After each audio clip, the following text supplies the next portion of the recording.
গল্পের প্রথম পর্ব শোনার পর আপনারা অনেকেই অনুরোধ করেছেন দ্বিতীয় পর্ব শোনার জন্য। তাদের জন্য আজকের এই দ্বিতীয় পর্ব। চলুন তাহলে কথা না বাড়াই দ্বিতীয় পর্বে চলে যাই। নীলার পেটে সেই নোম আবৃত বাচ্চাটাকে দেখে আমার গলা শুকিয়ে একদম কাঠ হয়ে গেল। আমি কোন রকম নড়াচড়া করতে পারছিলাম না, আমার মাথাটা ঘুরছিল। আমি খেয়াল করে দেখলাম আমার মাথা ঘেমে একদম টপ টপ করে ঘাম বিছানার মধ্যে পড়তেছে। তারপরের কোনো কিছুই আমি বলতে পারবো না। তবে সকালবেলা যখন আমি চোখ খুললাম তখন আমি খেয়াল করলাম আমার আশেপাশে অসংখ্য মানুষ দাঁড়িয়ে আছে। তখন মা আমাকে জিজ্ঞেস করলো, কিরে তুই অজ্ঞান হয়ে পড়েছিলি কেন, আর বৌমা কোথায়? তখন আমি ঘরের চারপাশটা ভালোভাবে দেখে বললাম, নীলা তো আমার সাথেই ছিল, কিন্তু এখন কোথায় গেল? আমি তখন মাকে বললাম, তোমরা সবাই ভালো করে খুঁজে দেখো নীলা কোথায় গেছে, আমি একটু বাইরে থেকে আসছি। এই বলে আমি বাড়ি থেকে বের হয়ে গেলাম। তখন মা বলল, তুই আবার এই অসুস্থ শরীর নিয়ে এই মুহূর্তে কোথায় যাচ্ছিস? উত্তরে আমি শুধু মাকে বললাম, খুব জরুরি একটা কাজ আছে, এখনই আমাকে বাইরে যেতে হবে। এই বলে খুব তাড়াহুড়া করে আমি বাড়ি থেকে বের হয়ে গেলাম। বাড়ি থেকে বের হয়ে সোজা আমি সেই কবিরাজের বাড়িতে চলে গেলাম, যে কবিরাজ আমাকে বলেছিল আমার স্ত্রী কোনো মানুষ নয়, সে একজন ভয়ঙ্কর আত্মা।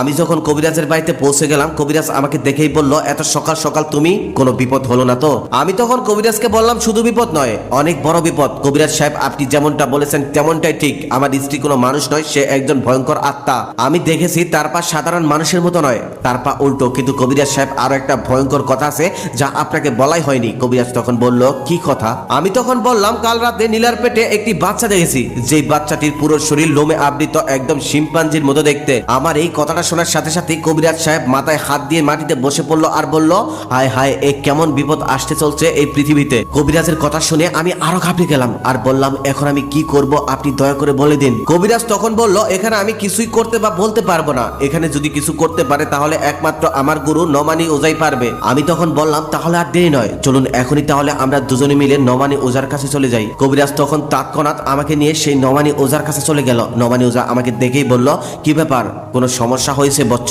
তারপর আমি এবং কবিরাজ সাহেব নমানি ওজাকে সমস্ত ঘটনাই খুলে বললাম। আমাদের কথা শুনে নমানি ওজাও ঘাবড়ে গেল। তখন ওই নমানি ওজাকে আমি জিজ্ঞেস করলাম, আচ্ছা, আমি একজন সাধারণ মানুষ হয়ে ওই ভয়ঙ্কর বাচ্চাটাকে নিজ চোখে কিভাবে দেখলাম? ওজা তখন বলল, তুমি নিশ্চয়ই চাঁদের আলোতে দেখেছ। আমি তখন অবাক হয়ে ওজাকে বললাম, হ্যাঁ, কিন্তু আপনি এটা কি করে জানলেন? ওজা তখন বলল, ওই আত্মারা চাঁদের আলো তাদের শরীরে প্রবেশ করায়, আর ওই চাঁদের আলোই তাদেরকে মানুষের রূপ নিতে সাহায্য করে, আর চাঁদের আলো গ্রহণের সময় তাদেরকে স্পষ্ট দেখা যায়, তাই তুমি দেখতে পেরেছো। আমি তখন ওজাকে বললাম, আচ্ছা সবই ঠিক আছে, তবে একদিনের মধ্যে ওই বাচ্চা এত বড় হলো কিভাবে? ওজা তখন বলল, আমি এই ব্যাপারে একটি বই পড়েছিলাম। ওইসব আত্মারা সন্তান জন্ম দেওয়ার জন্য মানুষের সাহায্য নেয়। এক্ষেত্রে সে তোমাকে পুরুষ হিসেবে ব্যবহার করেছে, আর শারীরিক সম্পর্কের কিছুক্ষণ পর থেকে এদের শরীর বড় হতে থাকে, কিন্তু তাদের এই গর্ভের সন্তান বড় করার জন্য রক্ত চাই। আমি তখন অবাক হয়ে জিজ্ঞেস করলাম, মানে? নমানি ওজা তখন বলল, এরা যত মানুষের রক্ত পান করতে পারবে তত তাড়াতাড়ি এরা পৃথিবীতে ভূমিষ্ঠ হতে পারবে। আমি তখন তাকে বললাম, কিন্তু এখন পর্যন্ত তো আমার পরিবারের কেউ মারা যায়নি। নমানি ওজা তখন বলল, আড়ালে হয়তো অনেক কিছু হয়েছে যা তুমি এখনো জানোনি। আমি তখন সেই নমানি ওজাকে বললাম, ওজা সাহেব, এখন আমি কি করব?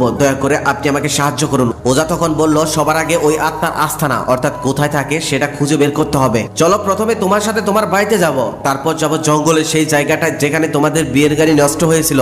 তখন ওজা সাহেবকে নিয়ে আমি আমার বাড়ির দিকে রওনা দিলাম। বাড়ি থেকে বের হয়ে আসার আগে ওজা সাহেব হাতে করে একটি বই নিয়ে আসলো। বাড়িতে আসার আগেই দেখি আমাদের বাড়িতে অনেক চিৎকার চেঁচামেচি। তারপর ওজাকে নিয়ে আমি যখন আমাদের বাড়িতে প্রবেশ করলাম আর দেখলাম উঠানেতে আমাদের কাজের ছেলেটাকে শুয়ে রাখা হয়েছে। মা তখন আমাকে বলল, ও নাকি মারা গেছে। আমি ওর দিকে তাকাতেই দেখলাম ওর পুরো শরীর ফ্যাকাশে হয়ে গেছে। দেখেই মনে হচ্ছে ওর পুরো শরীরের রক্ত কে যেন শুষে নিয়েছে। এবার সেই নমানি ওজা আমার দিকে তাকিয়ে আমাকে বলল, বলছিলাম না তোমাকে, এবার চলো, আর দেরি করা যাবে না, তাড়াতাড়ি সেই জঙ্গলে নিয়ে চলো আমায়। আমি তখন বললাম, আচ্ছা ঠিক আছে, চলুন আমার সাথে। তারপর দুই ওজাকে নিয়ে সেই জঙ্গলের উদ্দেশ্যে রওনা দিলাম আমরা। তারপর ঘন্টা খানিকের মধ্যে আমরা সেই জঙ্গলের মধ্যে চলে গেলাম। জঙ্গলে যাওয়ার পর নমানি ওজা জঙ্গলের বিশাল বড় একটি গাছের নিচে গিয়ে দাঁড়ালেন। গাছের গায়ে কি যেন লেখা ছিল, সেই লেখাগুলো সে পড়তে শুরু করলেন, আর তার হাতে থাকা বইয়ের সাথে সেই লেখাগুলো মিলাতে থাকলেন। কিছুক্ষণ পরে সে ভয়ঙ্কর ভাবে হেসে উঠল আর বলল, চন্দ্রা, চন্দ্রা। আমরা তখন জিজ্ঞেস করলাম, চন্দ্রা মানে কি? নমানি ওজা তখন বলল, তোমরা যাকে নীলা বলছো সে কোনো নীলা নয়, সে হলো চন্দ্রা। আমি তখন আবারও জিজ্ঞেস করলাম, চন্দ্রা মানে কি?